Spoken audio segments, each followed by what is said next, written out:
Viešpats su jumis.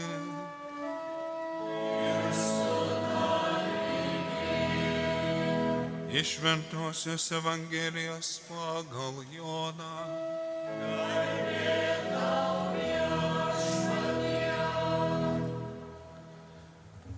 Anu metu Jėzus kalbėjo savo mokiniams: Kaip mane tėvas mylėjo, taip ir aš jūs mylėjau. Pasilikite mano meilėje. Jei laikysitės mano įsakymų, pasiliksite mano meilėje kaip aš, kad vykdau savo tėvo įsakymus ir pasilieku jo meilėje. Aš jums tai kalbėjau, kad jumise būtų manasis džiaugsmas ir kad jūsų džiaugsmui nieko netrūktų.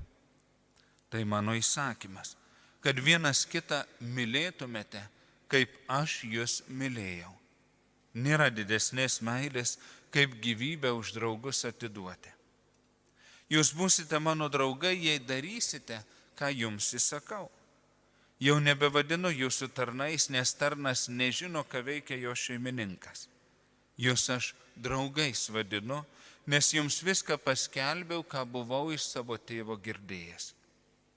Ne jūs mane išsirinkote, bet aš jūs išsirinkau ir paskyriau, kad eitumėte, duotumėte vaisių ir jūsų vaisiai išliktų. Kad ko tik prašytumėte tėvą mano vardu, jis visą jums duotų.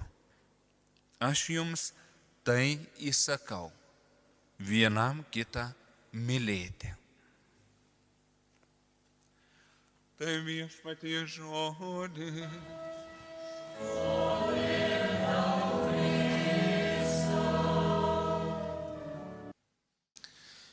Jeigu sustoji ir pagalvoji, jeigu labai gerai pagalvoji,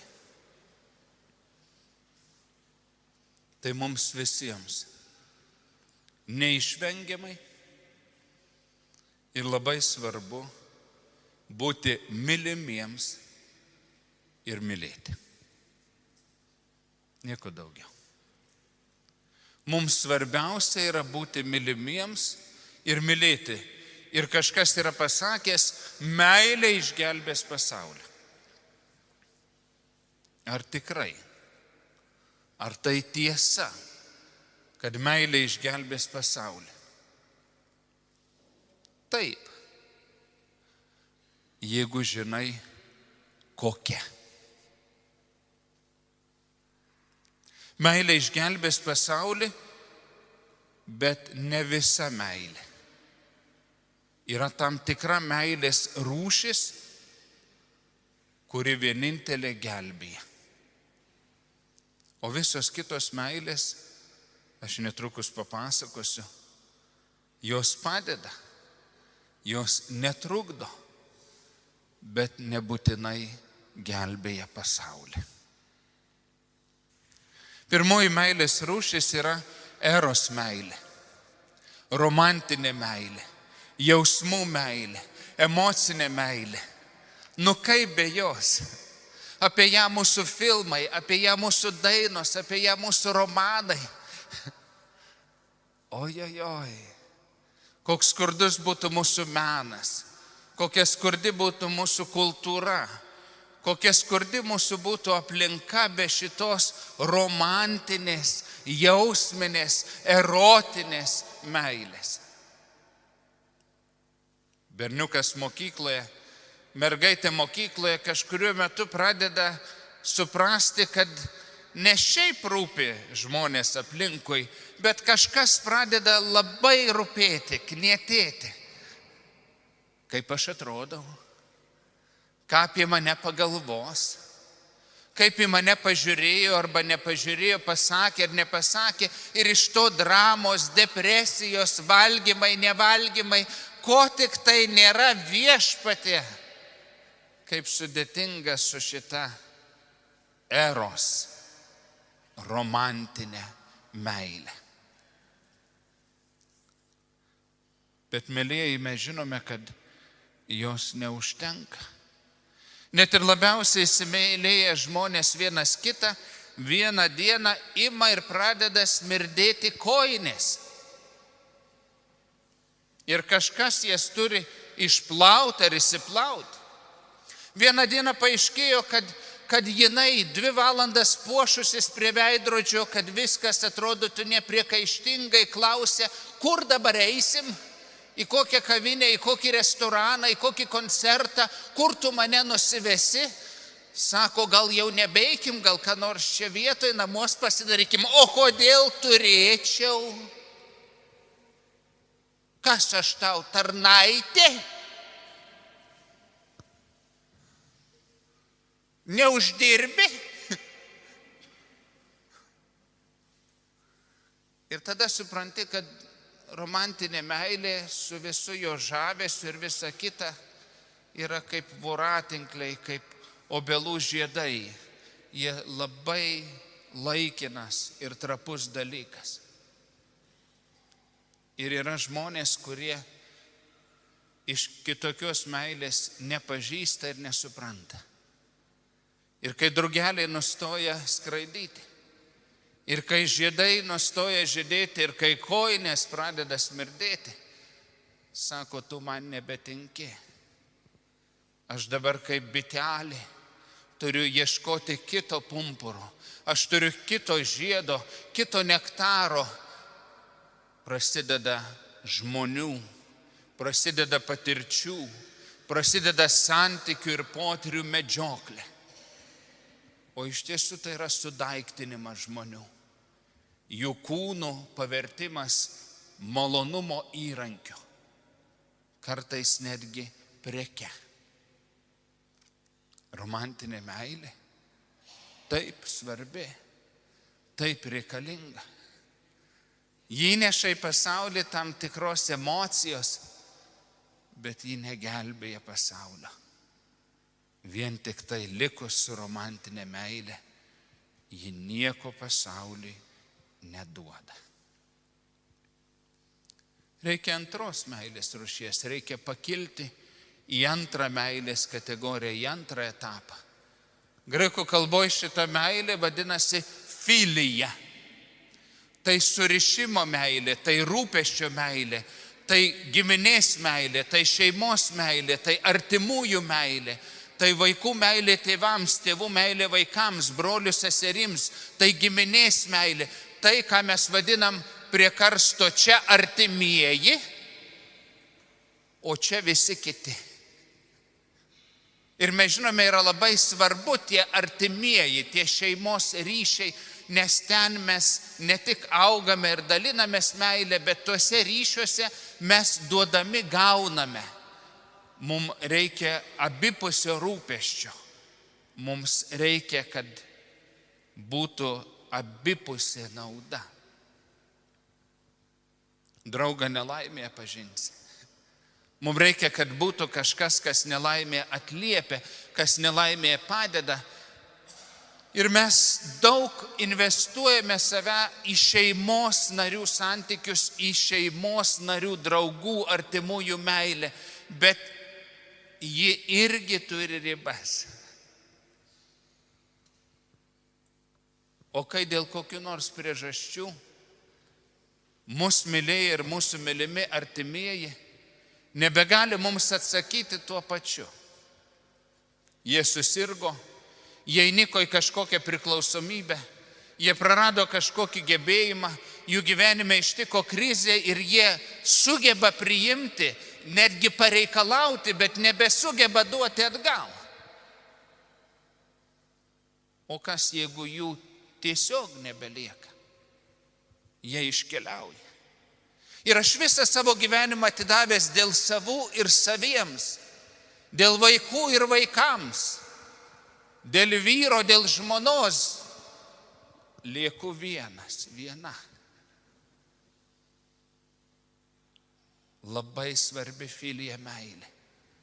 Labai svarbi mūsų žmogiško gyvenimo kelionė į tą abipusę, tas rūpestis, bet vien jos neužtenka ir ji gelbėja pasaulį.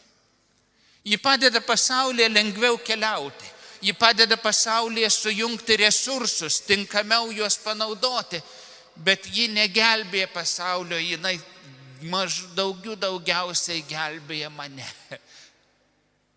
o gal net ir ne iki galo.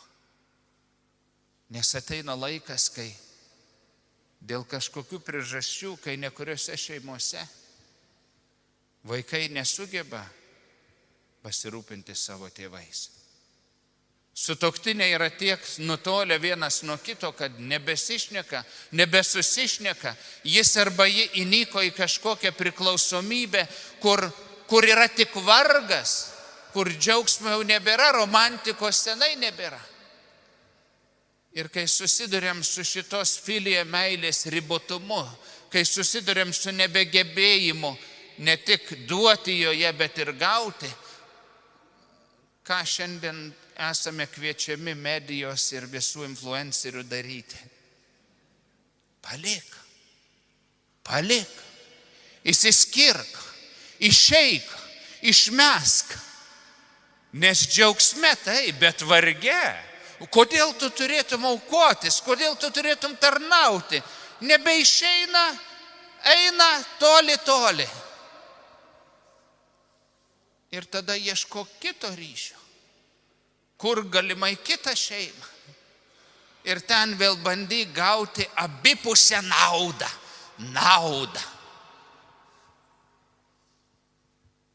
Čia jeigu nesugebame pakilti meilėje aukščiau,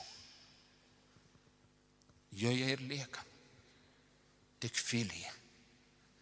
Esam mes ir mūsų artimieji, o visi kiti tegul kaip nors. Man labai patinka tie Lietuvos autoritetai šiandienos, kurie sako, mes taip mylim Lietuvą, mes girdim, kaip jie myli Lietuvą, bet dėl viso pikto nusipirkom butą Ispanijoje. Kad jeigu Lietuvoje ir Lietuvai bus blogai, tai mūsų šeimai, mūsų filija, tai bent jau Ispanijoje bus gerai. Ir nieko negali pasakyti. Yra tokia branda meilėje. Ir ne aukščiau. Ir šitokia meilė negelbėja pasaulio. Jinai padeda pasaulyje, jinai padeda šeimoje ir padedame gyvenime, bet jinai negelbėja pasaulio. Nes reikia tos trečiosios, tos aukščiausios, tos brandžiausios meilės kategorijos. Reikia agapė meilės. Ir agapė meilė yra meilė pasiaukojanti, meilė tarnaujanti, meilė neieškanti savo naudos ir nesitikinti jokio atsako. Tiesiog meilė, kurioje prarandi save, savo laiką, savo sveikatą, savo pomėgius, savo resursus vardan kito gėrio. Tokia meilė ištinka sutuoktinius ypatingai, kai jie susilaukia vaikų. Iš pradžių atrodo tik tai romantika, paskui jau mes kartu viską darom kartu, einam kartu, norim kartu, valgom kartu, miegam kartu, ką tik tai darom kartu, bet kai vaikai atsiranda, tai gal tu dabar. Nes aš noriu pailsėti, aš noriu pamiegoti, aš noriu savo seno gyvenimo, aš noriu varžybų, aš noriu kalnų, aš noriu savirealizacijos, gal tu dabar. O man reikia vis dar atrodyti liekna ir gražiai. Aš vis dar dalyvauju grožio ir seksualumo ir patrauklumo konkurse, nežinau kodėl, bet vis dar dalyvauju, nors šiaip turiu vyrą, turiu šeimą, turiu vaikus, bet vis dar bandau kažkam tai įtikti ir patikti ir jau gink Dieve, aš jau nebūsiu ta susivėlusi su maikute vaikais pasirūpinanti ir savęs nebelabai matanti motina ir moteris.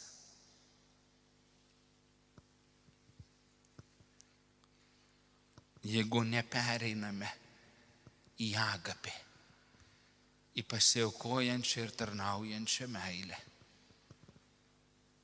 Nes tokia meilė myli Dievas. Šita agapė meilė mus myli žmogumi tapęs Dievas, nes jis myli iki tiek, kad tampa duona ir vynu, kūnu ir krauju. Žodžiu, su kuriuo galime daryti ir darome, ką tik norime. Aš tavęs neklausysiu, aš tavęs nepriimsiu, aš prieš tave nenusižeminsiu ir tavo atleidimo neprašysiu. Su šituo nusižeminusiu, mums tarnaujančiu ir pasiaukojančiu Dievu galime daryti, ką tik norim. Šitą meilę galim prikalti prie kryžiaus. Ir kalame. Ne tik meilė. Kaip dažnai savo užsigavimais, įsižeidimais, neatleidimais, neatsiprašymais, noriu parodyti, kas aš, įtvirtinti, kas aš, saugodami savo aš, kalama prie to kryžiaus vienas kitą. Ir tada nebesišnekam, nebesusišnekam. Ir kada dar mylime. Tokia meilė, agapė meilė, nepatikėsite, bet Dievas myli motiną Mariją ir myli Vladimirą Putiną. Tokia pat meilė. Dievas myli kiekvieną savo kūrinį, tokia pat agapė begalinė meilė. Ir Dievo motiną Mariją, ir Vladimirą Putiną. Bet mes žiūrime juos ir sakom, bet yra skirtumas. Broliai seserys, yra skirtumas ne Dievo meilėje. Yra skirtumas tuose žmonėse, kaip jie į tą meilę atsako. Yra skirtumas ne Dievo meilėje. Yra skirtumas mumise, kaip kiekvienas mes į tą meilę atsakom ir ją pratęsiam vieni kitiems arba nepratęsiam. Kodėl šiandien daug porų nesituokia, neįsipareigoja? Nes jie bijo filija meilės. Jie bijo to įsipareigojimo, nes reikės ne tik gauti ir prisimti atsakomybę. Kodėl šiandien nemažai porų vaikų susilaukimą atkelia vėlesniam laikui ir pirmiausia šunys, kelionės, katės, dar kas nebuvę, bet ne vaikai. Nes reikės atsisakyti savęs ir pradėti šitiems besąlygiškai tarnauti. Nes tokia yra meilė. Ir tokia agapė meilė daugumas mūsų esam patyrę savo motinose, savo mamose, tą besąlygišką meilę, tą be įskaičiavimo, be laukimo, kad padėkotume, be reikalavimo, kad pripažintume ir įvertintume. Tiesiog. Štai kodėl šitas sekmadienis, mamų dienų sekmadienis, toks svarbus, nes dalis mūsų per mamų meilę patyrėme, kas yra Dievo meilė, nes kol nepatyrei, kaip Dievas mus myli, negali mylėti kitų. Tai, ko nepažįsti, nepatyrei, negali perduoti kitiems. Negali. Gali žinoti apie tai, bet negali suprasti, kaip tai atrodo ir kaip tai padaroma. Mes kas sekmadienį čia renkamės nepasižiūrėti, kokie mes nuostabus katalikai tikintieji, nepasižiūrėti, su kokiu Arnotu pasipuošęs klebonas, nepasiklausyti choro giesmių. Mes kiekvieną sekmadienį susirinkam, o gal šį sekmadienį kaip nors geriau suprasime, kaip Dievas mus myli ir tą meilę sugebėsime atpažinti ir patirti. Nes iki tol nežinome. Iki tol ir galime suktis kaip voverės rate, paskui uodega eros ir filija meilėje. Galime suktis ir suktis ir suktis ir taip niekaip nepakilti. O žinote, kas mane dar šitame amžiuje, 45 metų amžiuje, visada sujaudina ir paliečia. Jeigu aš pastebiu, jeigu aš susiduriu, su agape meile žmonėse. Ten, kur niekas nieko neprivalo. Ten, kur niekas nieko nesitiki gauti atgal. Tiesiog yra parodomas kitam žmogui, ne šeimos nariui. Gerai ir šeimos nariui, bet ne gerumas, atjauta, žmogiškumas, pagalba. Tas iki ašarų sujaudina ir jaudina mūsų širdį. Kai patiri meilę, kurią mylėti manęs niekas neprivalo, o tiesiog. Tokia yra Dievo meilė.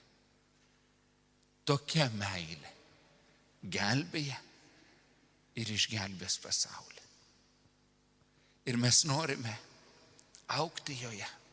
Mes norime ją patirti. Mes norime ją pažinti. Ir kai tai bus mūsų patirties ir pažinimo dalis, negalima kitaip, neįmanoma kitaip. Kitaip mylėti bus nebeįmanoma. Tik taip kaip Dievas. Nesvarbu, ar tai reiks kryžių, ar tai reikš atsisakymas savęs. Taip, tai turės kainą. Bet tai bus tas džiaugsmas, apie kurį Jėzus sako, kuriuo aš noriu jums duoti ir kurio jokia politika, joks kovidas, jokia liga, joks amžius, jokia mirtis negali atimti. Aš jums tai sakau, viešpaties žodis, vienam kitą taip mylėti. Viešpatie, vesk mus, lydėk, augink šitokiai meiliai.